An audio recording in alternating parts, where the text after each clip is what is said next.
Welcome to Time to Press Pause, real life stories from the C-suite. I'm your host, Ellen Williams, CEO of The Salient Strategist, and today we're speaking with Erin Mote. Erin is CEO of InnovateEDU and founder of Brooklyn Laboratory Charter School in Brooklyn, New York, with the mission to catalyze systemic transformation in education. She's a recognized global leader in technology, mobile, and broadband, and has focused much of her career on expanding access to technology in the U.S. and abroad. Erin has served in an advisory capacity to the White House Office of Science Technology Policy's U.S. Ignite initiative, the Obama administration's Global Department Innovation Policy, the State Department's Tech Camp program, and the Obama administration's interagency process for Rio 2.0 and Rio Plus 20. Erin served as the founding chief of party for the USAID Global Broadband and Innovations Alliance, a $19.5 million global technology expansion project. Welcome, Erin. It's great to have you here today on Time to Press Pause. Hi, how are you, Ellen? It's so great to be here. I'm excited to have this conversation. I am too, and I'm doing well, thank you.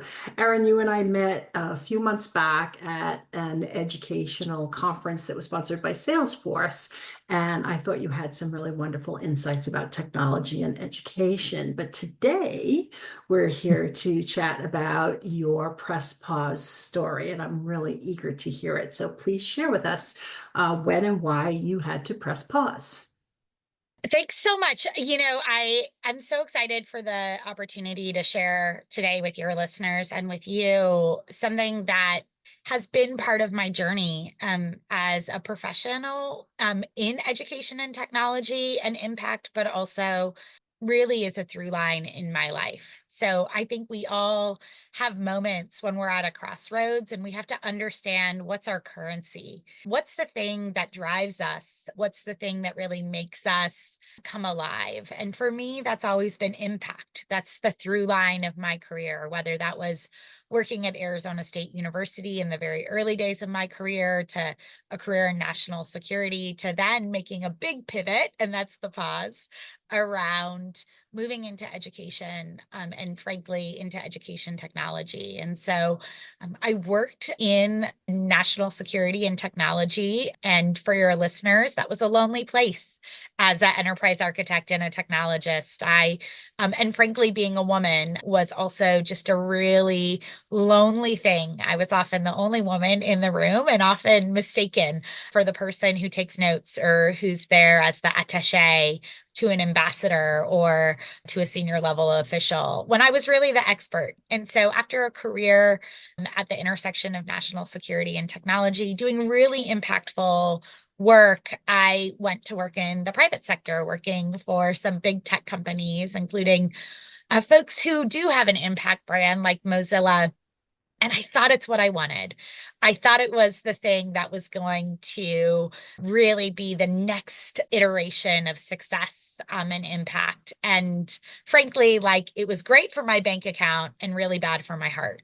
The distance between impact and where I was in the world. I was sitting in boardrooms, sitting in meetings, being in those, glass conference rooms and getting the opportunity to advise CEOs and product teams and designers and others. But just the distance from impact for me was paralyzing. And I'll never forget, I was flying cross country back to New York City from being in the Bay, working with a household name technology company that you probably have in your search bar.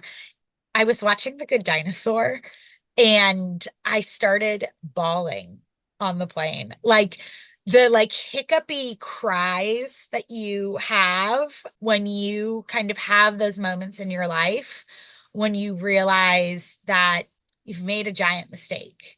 And that mistake for me was getting away from work where I could interact directly with communities and to feel that closeness to moving technology, policy, and practice together. And so I went back to New York City. I was walking down the street with my now husband. He was not my husband at the time. And I told him that I was going to go back to Washington, D.C. and back into working in international development and national security and tech. And he looked at me on the street corner and said to me, well, that's not really going to work for me. I want to get married and have kids. And you traveling 300 days a year to the garden spots of the developing world isn't going to work for that vision. And so that was my big press pause moment. And it really, on a street corner in Brooklyn, I had to think about, what do I want? Not for tomorrow and not for today, but really, what crossroads do I want to take? What lights my fire? What are the things that I'm so excited about doing?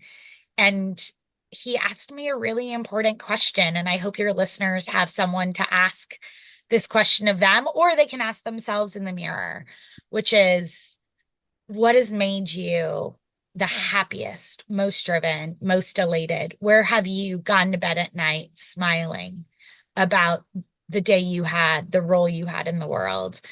And for me, that was working at the intersection of education and technology. And so we were walking in our neighborhood and he looked at me and he said, we could build a school in our own neighborhood. And I looked at him and I was like, you are crazy.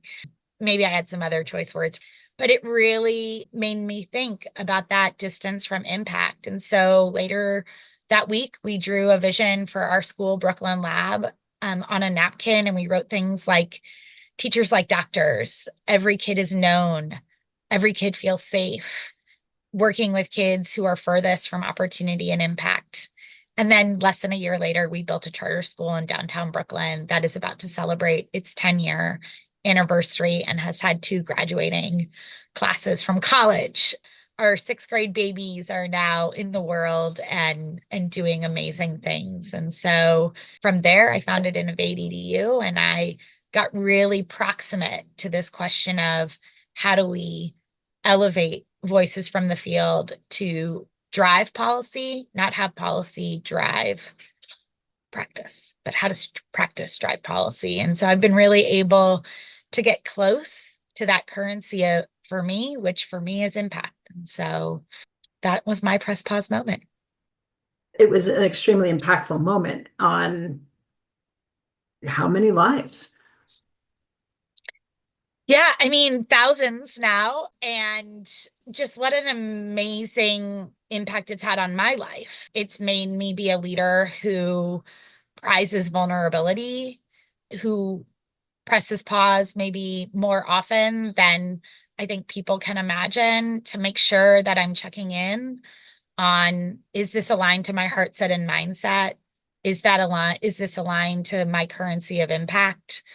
And it also allows me to say no a lot to things that aren't aligned, that don't feel right. And so InnovateEDU is a very mission-centered organization who, because we have that focus on our core values, because we have that focus on things like radical candor and 10x impact, we attract an amazing team of people who is able to row together to execute large-scale sector change, and always is really centered on, how do we make sure that the voices of the field are proximate to policymakers, to influencers, and decision makers, including EdTech Week in New York.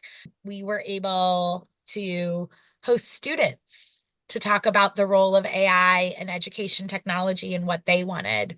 One of the largest EdTech conferences in the country, where, it's VCs and equity investors, not always the voice of students. So I'm incredibly proud of the organization that we've built, but also incredibly proud of the leadership team that continues to allow me to center impact.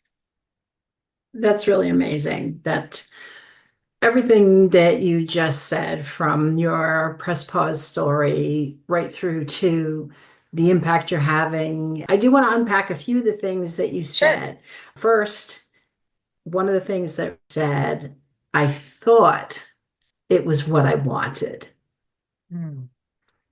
And I think that's an important delineation there of, I'm moving in a certain direction. You knew where you were wasn't quite what you wanted, so you made the next, what I'm sure felt like the next logical step.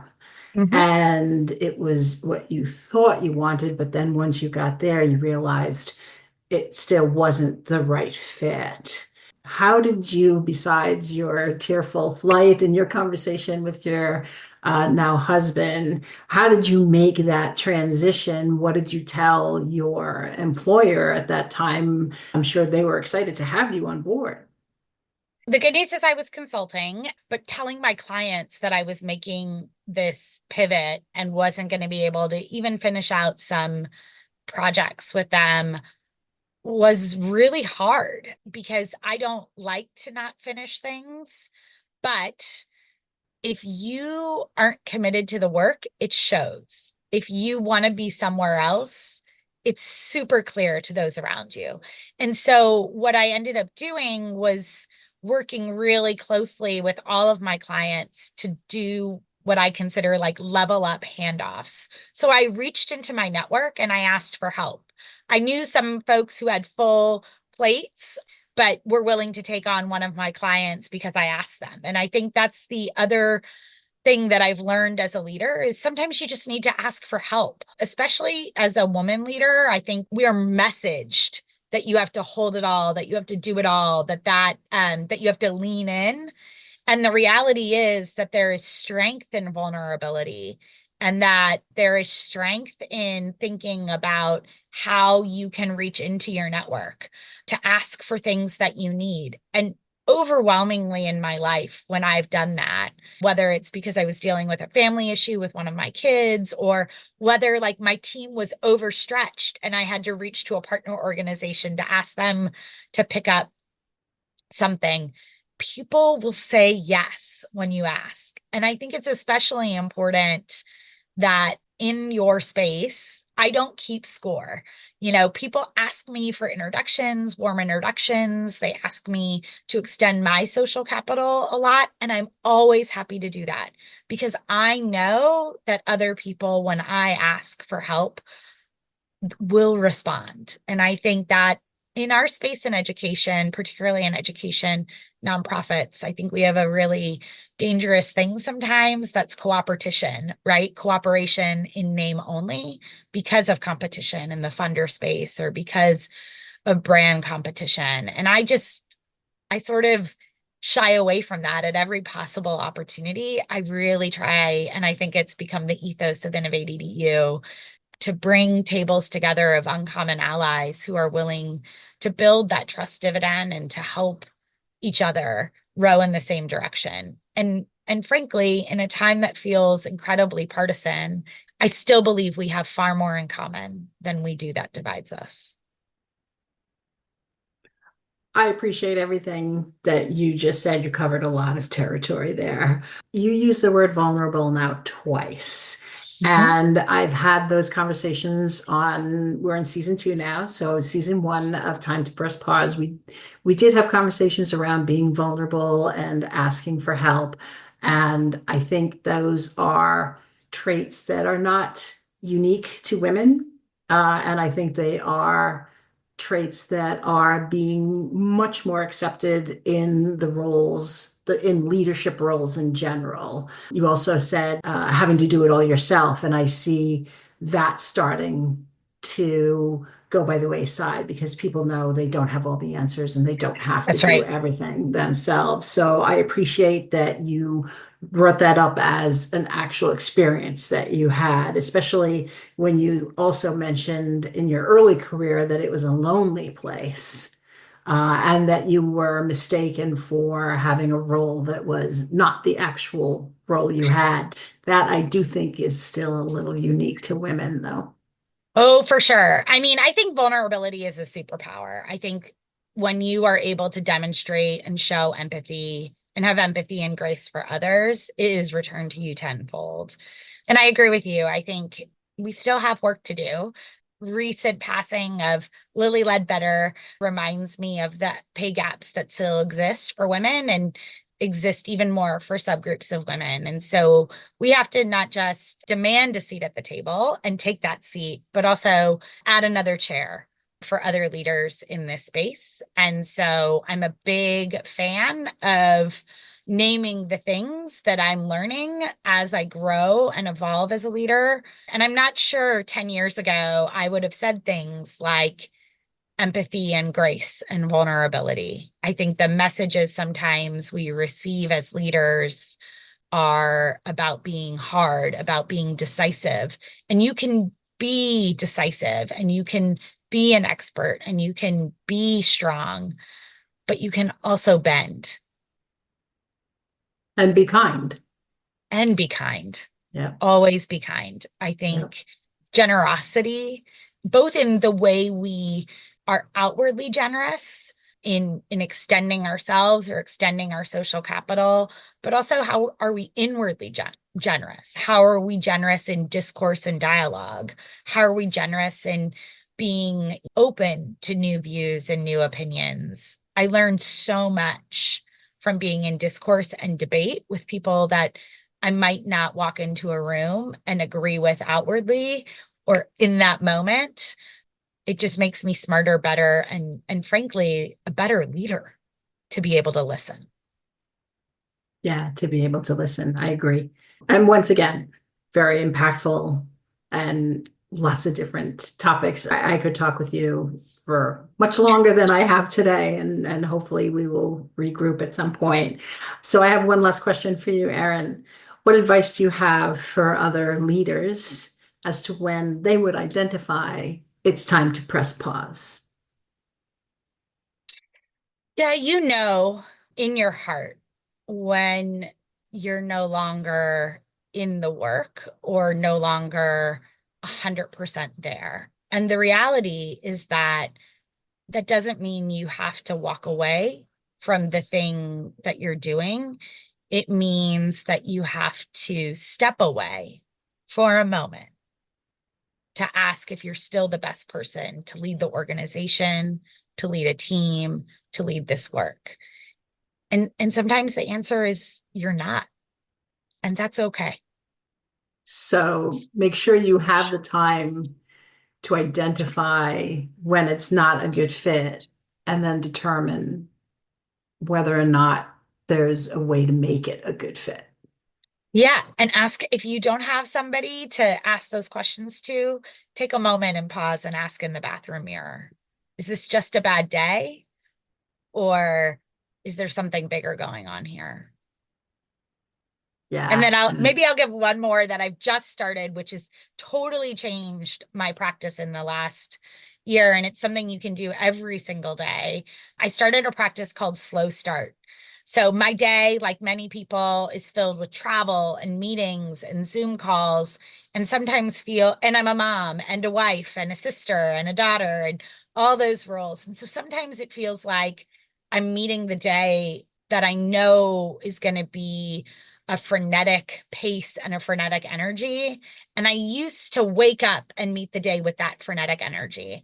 And I don't do that anymore. I take 15 minutes in the morning to sit quietly, to drink a cup of coffee, to not scroll my email, but really to meet the day with a pace that allows me to walk in, to have a fresh pause every day, to meet the day with joy and meet the day not with overwhelm, but around like, what can I get done today? What is manageable? What can I do?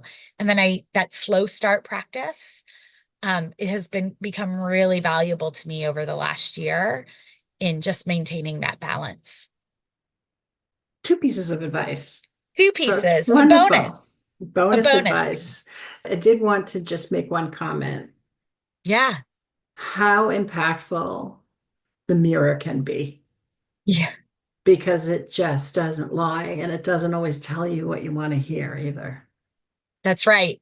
And it might feel silly, but talk to yourself. Without a doubt. I talk to myself all the Me time. too. Me too. Sometimes in like weird ways where people look at me like, It's What a okay. pleasure to join you today, Ellen, and what a pleasure to join your listeners. Yeah, I appreciate it. It's been great talking with you. So thank you for being here today on Time to Press Pause. Thank you.